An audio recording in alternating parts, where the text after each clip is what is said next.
tonight at 9 on Arizona PBS. Explore new ideas and new worlds here on Arizona PBS, a community service of Arizona State University. I loved Ken Burns' series on the Civil War. It was deeply impacting. I love history. To have those stories told through these letters, through stories of love and loss, it rewrote the book on how to tell a story. When television was invented, there were a lot of people who had dreams about what it could do. I think PBS still aspires for and often succeeds at reaching the highest ideals of what television could be. Coming up next on Arizona PBS, Life and World. PBS Online. Share, tweet, watch. Coming soon to Arizona PBS. There is finally hope for migraine sufferers. Leading researchers and scientists have come together to tackle this debilitating disease and provide a step-by-step solution to empower you to get relief. Please join me, Maria Shriver, for the Migraine Solution. Sunday at 5:30 on Arizona PBS. Support for Arizona PBS comes from viewers like you and from Friendship Village Tempe, a retirement community for over 30 years, offers independent living with residency options, lifelong learning classes, as well as continuing care. Information at friendshipvillageaz.com. I'm David Goldstein, owner of Biltmore Loan and Jewelry. We buy or loan on upscale assets. We have over 30 years of experience in determining values of automobiles, jewelry, art, collectibles, and antiques. For more information and appointments, biltmoreloan.com. From the Cronkite Studios in downtown Phoenix, this is Cronkite News. Do opioids have a hold on Arizona? Lawmakers, Border Patrol, and immigration officials discuss what can be done to stop the epidemic. Before you dive in, do you really know what's in the water? What you can't see that could land you in the hospital. Arizona students traveled to Washington, D.C. for the Scripps spelling bee. Hundreds of competitors from across the United States, but only 50 students made it through to the finals today. Cronkite News starts now. Good evening and welcome to Cronkite News on Arizona PBS. I'm Maya Petros. And I'm Nicole Hernandez. Thank you for joining us. The House and Homeland Security Subcommittee held a hearing on the opioid crisis in relation to the United States having an unsecure border. Reporter Emily Richardson attended the hearing to see what the state of Arizona is doing to combat the crisis. Governor Doug Ducey testified at the hearing today, only one day after he ended the formal emergency public health declaration he issued last year because of opioid addiction and overdoses. We have certainly made progress, but we know that the fight remains deadly and that it is far from over. According to Governor Doug Ducey, that progress includes policy initiatives in the Arizona Opioid Epidemic Act, like improving access to treatment, enhancing medical education for all professions that prescribe or dispense opioids, and enacting a Good Samaritan law. However, in Arizona, more than 1,200 deaths during the past year are suspected to be opioid-related. Congresswoman Martha McSally believes part of the problem lies with the country's unsecured borders. The overwhelming majority of drugs, maybe as high as 90%, that enter our country come through the nation's ports of entry. In order to mitigate these illicit pathways, we must secure the border and strengthen our postal system. Another concern is that China is producing fentanyl in large quantities and smuggling it into the U.S. through the postal system. But McSally says law enforcement and border security will never be enough to end the opioid crisis. We cannot enforce our way out of this problem. We must also tackle the crisis with treatment and recovery options that help restore individuals to health and break the cycle of addiction. Governor Ducey also recommended an almost $3 million expansion of the Arizona Border Strike Force in the state's annual budget to help detect and deter drug smuggling. In the Broadcast Center, Emily Richardson, Cronkite News. Cronkite News is dedicated to covering the opioid crisis in Arizona and nationwide. Our documentary HookedRx, From Prescription to Addiction, highlights the problem of painkillers here in our state. You can watch the documentary and find resources for getting help online at hookedrxorg. The government has created a task force to fight the opioid crisis. Health and Human Services Secretary Alex Azar says that pills are cheap, covered by insurance, and easy to prescribe. Statistics show opioids take the lives of 115 people each day. Secretary Azar calls it the worst drug crisis in American history. The rising supply of these addictive pills has combined with lack of addiction treatment capacity to create the worst drug crisis in American history. The government's new task force focused on the opioid crisis and finding better ways to manage pain met for the first time today. The group is scheduled to meet again tomorrow for 6 hours. Terminally ill patients who have exhausted existing options now have the right to try new treatment opportunities. This morning, President Trump signed the Right to Try bill. The measure gives terminally ill patients the right to use experimental medications that have not yet been approved by the Food and Drug Administration. The president spoke about the Right to Try legislation a few months ago during his State of the Union speech. Today, he said the law offers people some hope.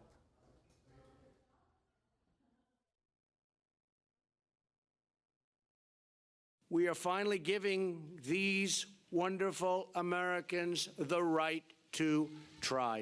Thousands of terminally ill Americans will finally have the help, the hope, and the fighting chance, and I think it's going to be better than chance, that they will be cured. One of the biggest supporters for the measure has been Arizona Representative Andy Biggs. Right to try laws exist in some form in 38 states, including Arizona. Homeland Security Secretary Kirstjen Nielsen returns to Arizona tomorrow.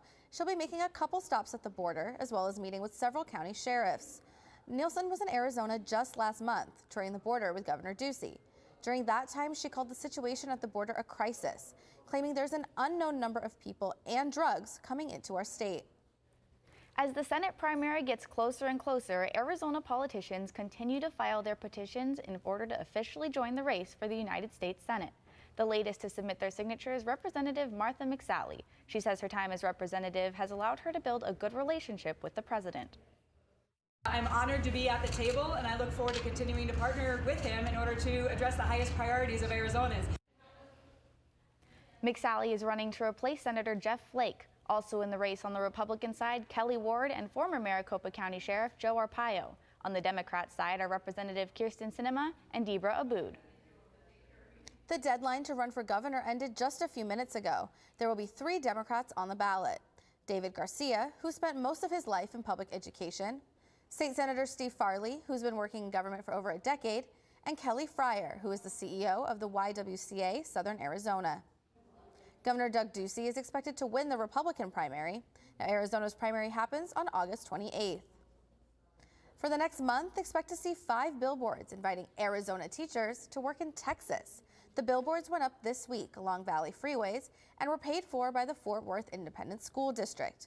The message tells teachers that their future is in a Fort Worth classroom, and the starting salary is $52,000.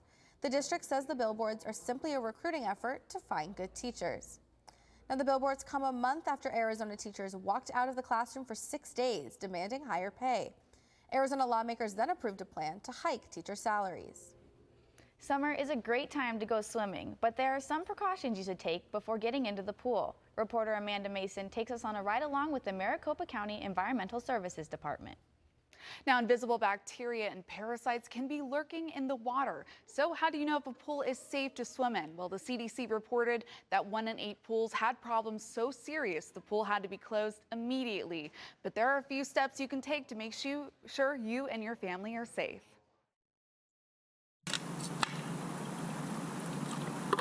During the week, environmental health specialist Kelly Alderman inspects pools all around Maricopa County. If your skimmers aren't working, then you're still swimming in that floating substance. The inspection is more than just testing the water.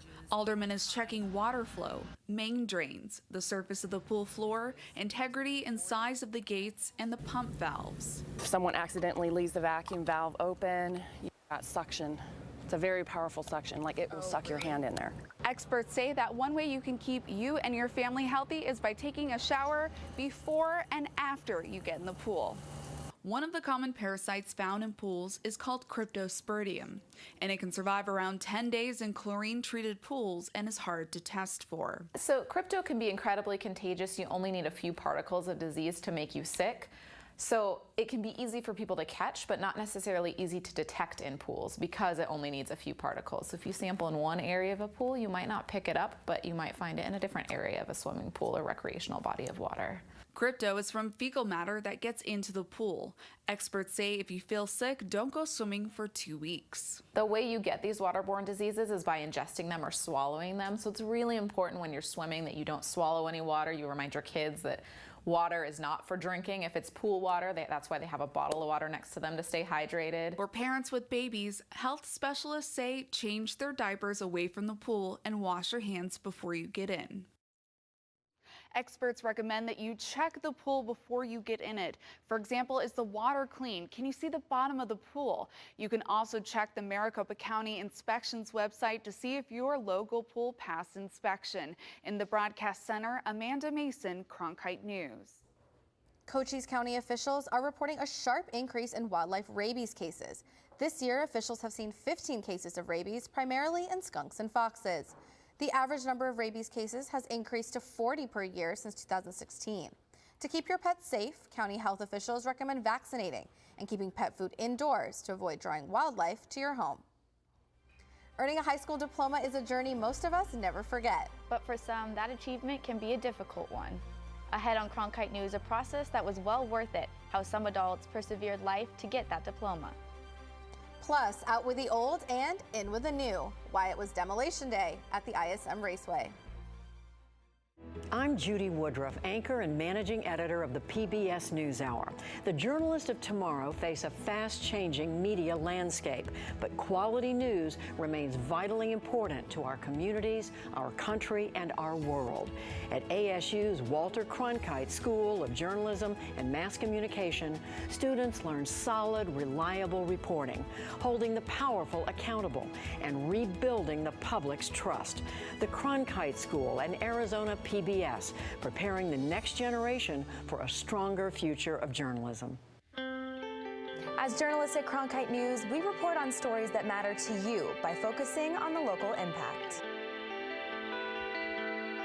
We dig deeper and work tirelessly to keep you informed. Live in Wickerburg. Live in Los Angeles. In Cleveland. In Washington. In Louisville. From Jerusalem. Live in Philadelphia. From around the world to right here in Phoenix. At Cronkite News, we report the facts and stick to the truth.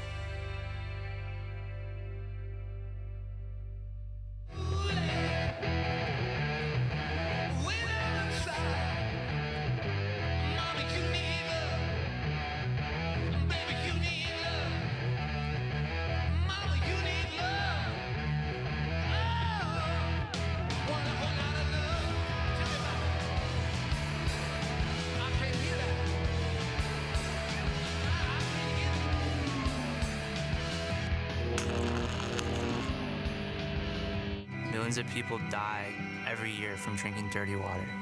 I would never have felt I had the ability to do something without ASU pushing me.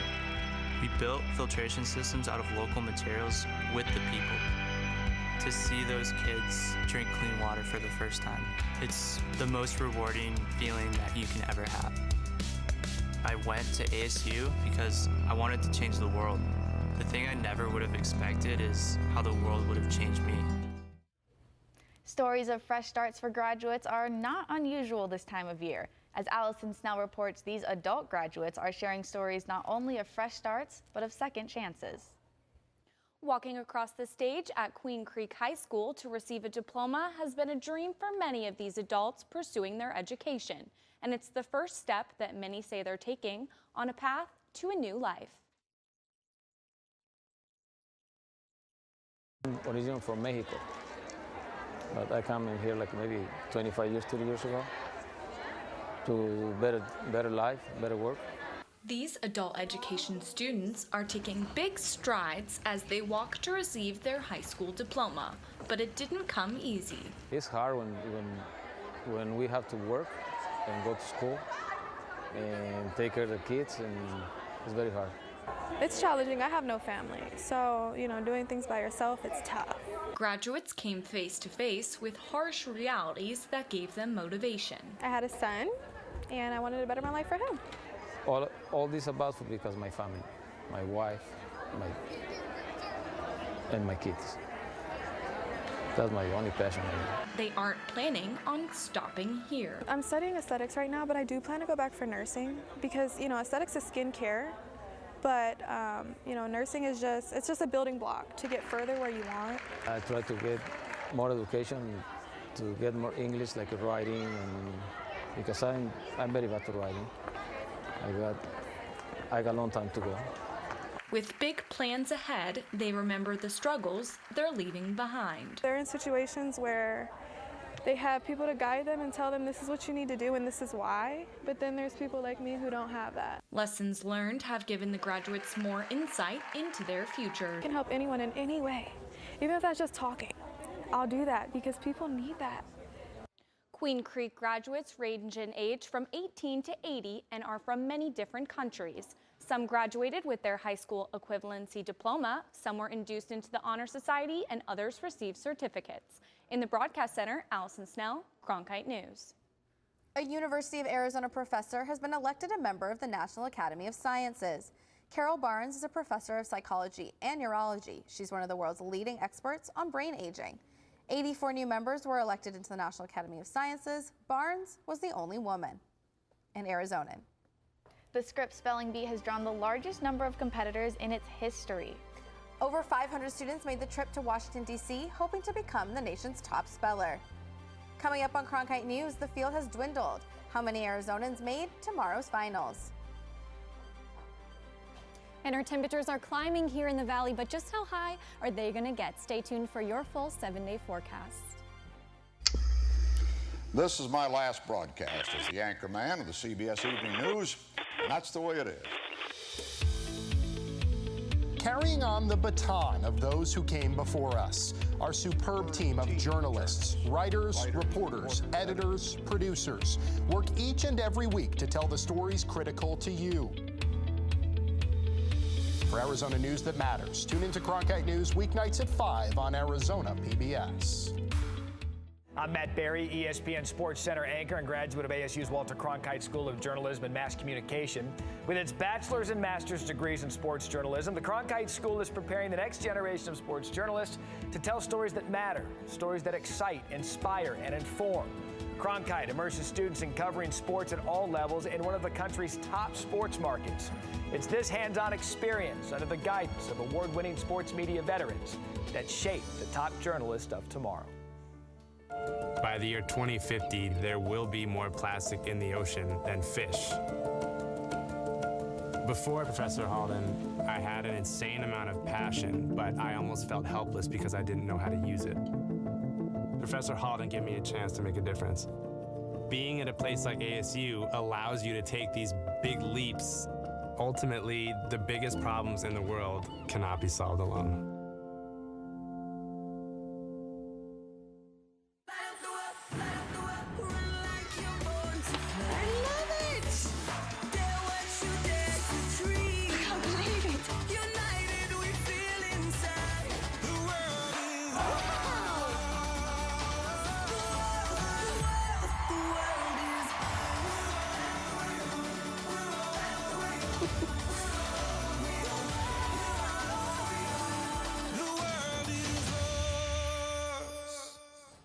The Hurricane Maria death toll in Puerto Rico is nearly 70 times higher than originally thought. That's according to a new Harvard University study. Government reports put the death toll at 64, but according to the Harvard report, the actual toll is over 4,600 deaths. Researchers studied the time between the day of the storm on September 20th and December 31st. The report attributes most of the deaths during this period to the power outages and blocked roads that prevented access to proper medical care.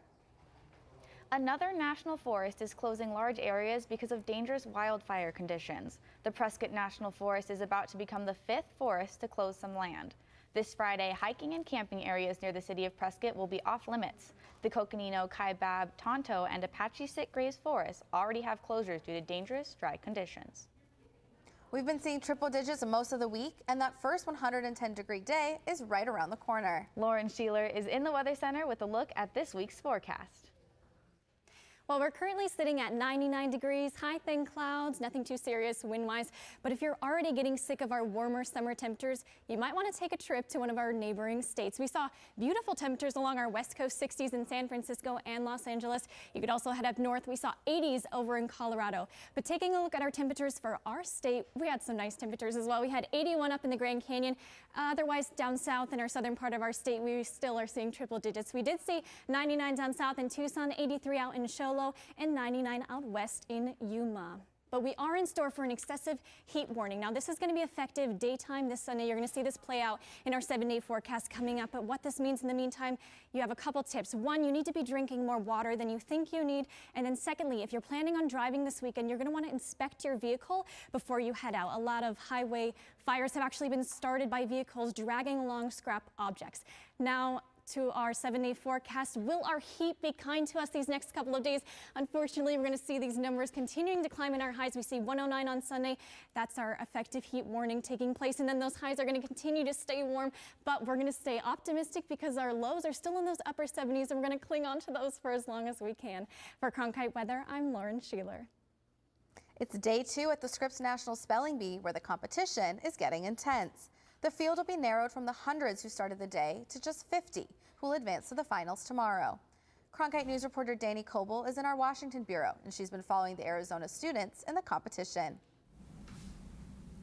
That's right, those students took the stage today to answer words everything from angularity to Zendo. But if there was one word to describe the scene today, that is nervous. Round 3 began this morning with students getting one word to spell and one chance to advance. M-I-S-D-E-M-E-A-N-A-N-T, misdemeanor. Koval Middle School 6th grader Max Greenspan got that one right. I had no clue what word I was getting. I was nervous to see what word I would get, like if I would know it or not. And I was getting nervous up there, but then when I heard the word, I was like, okay, I think I got it. The spellers were given 600 words to study for today's competition, and some of the Arizona students were up to the task. C-A-L-Z-O-N-E, calzone. A-N-G-U-L-A-R-I-T-Y, angularity. B-L-I-G-H-T, blight. Others were not so lucky. Zendo. Dyspeptic. Catholicism. While some spellers broke down when they were eliminated, Chandler 7th grader Daniel Wu was taking his elimination well and already looking ahead. Well, I'll definitely try next year, and I hope to come back here. After today's onstage competition, surviving students faced more anxiety as they waited to hear if they advanced to the final. That was determined by today's spelling and their score on a 24-question written test taken Tuesday morning. I hope I did really good, and I hope I represented the whole state. I hope I really get in the top 50. Unfortunately, Kelly and other Arizona students will not be advancing on today. The numbers were released, and those 4 did not make the cut. In Washington, Danny Koval, Cronkite News. Next on Cronkite News, it stood 13 stories high. And for 30 years, it was part of racing in Arizona. But today, the checkered flag was waved for an iconic race tower out in Avondale. I like working for Cronkite News because it gives us the opportunity to find a different angle on the same stories that every other news outlet is covering across Arizona. As students, we have the opportunity to cover issues all across the state of Arizona. It gives me a good chance to sharpen my skills, improve my skills, learn the techniques in a newsroom and in the programs and teamwork and technology, getting me prepared for the real world. And at the same time, I think we do a great job, make some great stories, do great journalism for the city of Phoenix and the state of Arizona. I'm Ted Simons, host and managing editor of Arizona Horizon. Join us each weekday at 5:30 and 10 as we bring you the top newsmakers who impact the state. We cover the stories in depth that shape and affect our local communities, and we take the time to ensure that all voices are equally heard. For more than 30 years, Arizona Horizon has been your voice and your source for what matters most, right here on Arizona PBS. If you're looking for one show that tells you what happened that day in the world of business, it's NBR. We saw a classic shipwreck. Nordstrom's opening stores. Triple-digit gains. Crude climbs. We're there to help our audience find new investment ideas. The market still has room to go up. Nightly Business Report is the longest-running business television program in history. Weeknights at 10:30 on Arizona PBS.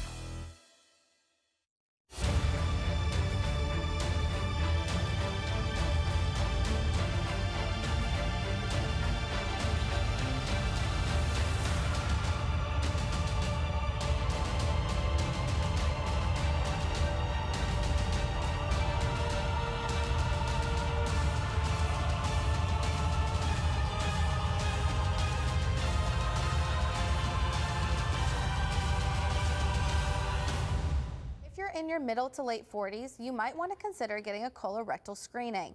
The American Cancer Society now says colon cancer screening should start at age 45, not 50.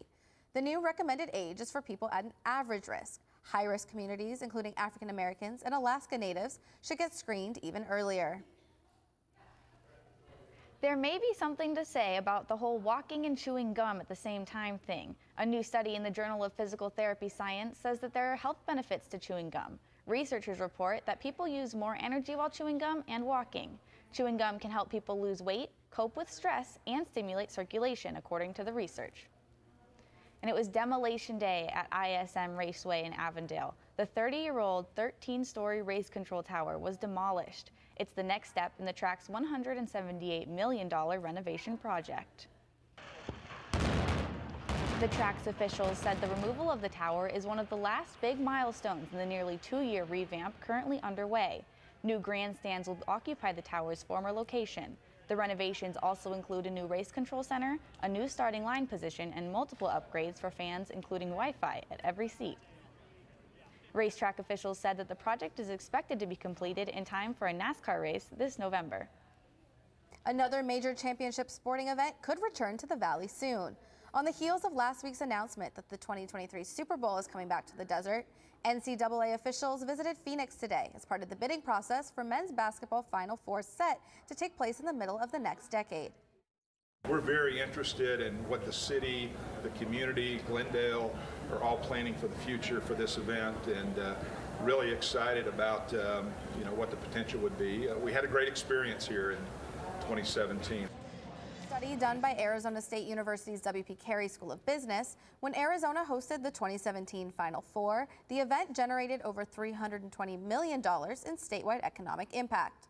Locations for the 2024, 2025, and 2026 Final Fours will be announced in July. Cronkite News is proud to be the news division of Arizona PBS. Here's what's coming up on Arizona Horizon and PBS NewsHour. On the next Arizona Horizon, hear about an organization that helps kids who are undergoing chemotherapy. And we'll learn about new treatments for skin cancer, including the use of nano-robots. That's the next Arizona Horizon. I'm Judy Woodruff on the next NewsHour. Faced with a choice, two brothers take different paths when charged with a murder they say they did not commit. That's Wednesday on the PBS NewsHour. That's it for Cronkite News tonight. Thank you for joining us. For top Arizona stories anytime, go to cronkitenews.azpbs.org.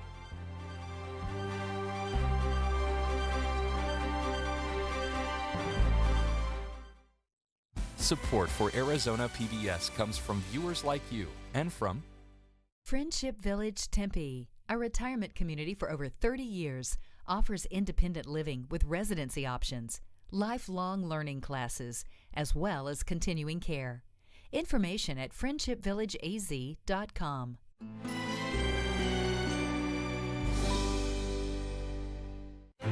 It is a force that shapes our universe. The force of gravity.